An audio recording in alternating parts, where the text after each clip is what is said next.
guys, Captain Dave Schneider, It's a Guide's Life, coming to you from the highway that links Clewiston, Florida with Fort Lauderdale. I was playing Uber today. I Ubered, well, let's see, should I call him, what can I call him? Let's just call him Scott Martin. I gave Scott Martin a ride over to the airport. Get this, Scott is flying to Tennessee tonight to fish the Southern Open, the BASS Southern Open tomorrow morning, with no practice. he was just blogging in the truck here, talking about how he's never really done that before, and he's pretty excited. Anyway, so he gave me a call and said, "Hey, Dave, you fishing today?" I'm like, "No, I'm not fishing." He said, "Hey, can you give me a ride?" And I'm like, "Yeah, I'm your guy." So anyway, we busted over there. Of course, classic, absolute classic maneuver. We look at the clock and realize, oh, we still have a 20-minute drive, and oh, I'm only going to have about 10 minutes to get through security before they shut down the flight. So, fortunately, he got a curbside check-in there when we pulled up, and he's going to be on his airplane. He's going to fish the Southern Open tomorrow, and he's going to be on time. But it's great fun. It's always fun to be able to sit with somebody like Scott and just talk fishing. We talked a little bit about his win. Of course, Scott just had the big FLW Tour win, and just about 2 weeks ago, I guess a week and a half, 2 weeks ago. So he's fresh off of that, feeling good about his fishing. So good for him.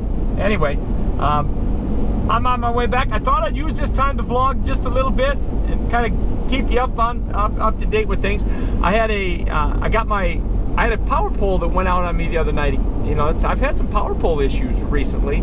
My poles are, listen, they're going on 5 years old now, so they've been around a little bit.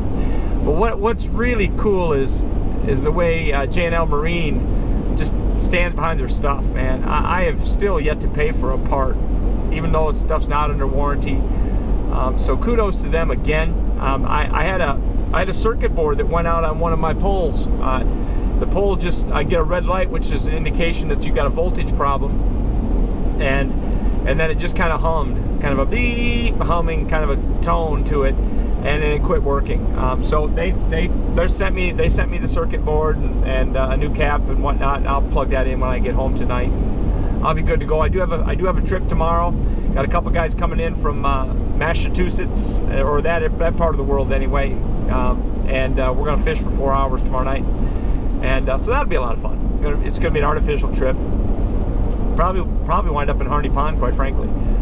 But so that's what's going on there. The part showed up at my house. I talked to them yesterday. My part showed up at the house at about 12:30 today. It's amazing how quickly they get on things and take care of things. So kudos to the power pole people. I got a question. Somebody asked me a question about my last video regards to crankbaits. I wasn't very clear, and I want to clarify real quick that my suggestions there, or my approach to crankbait fishing, that's in areas that have a depth change. When you're fishing depth change areas, when you have rock piles and ditches and you know, and maybe you've got stuff scattered around on deeper flats and holes in the grass. That's kind of where that kind of stuff comes from. Because somebody asked me, well, what about rattle traps? I know you throw rattle traps, and I do throw lipless crankbaits quite a bit.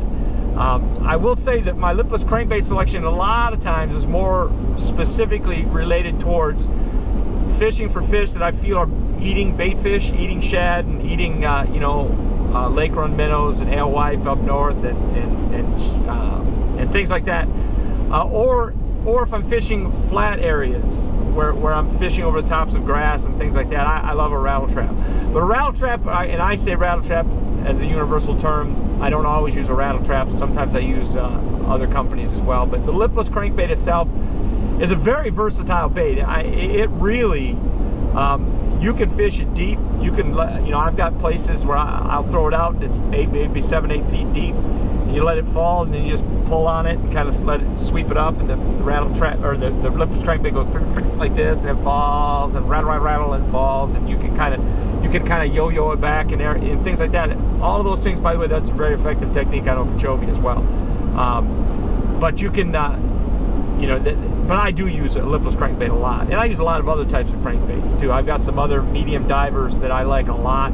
The medium range, that 5 to 7 foot, 4 to 6 foot range crankbait. There's quite a selection of crankbaits I do use, but I do like square bills, and I do like flat-sided baits at times. They just have a different wobble to them, the flat-sided baits.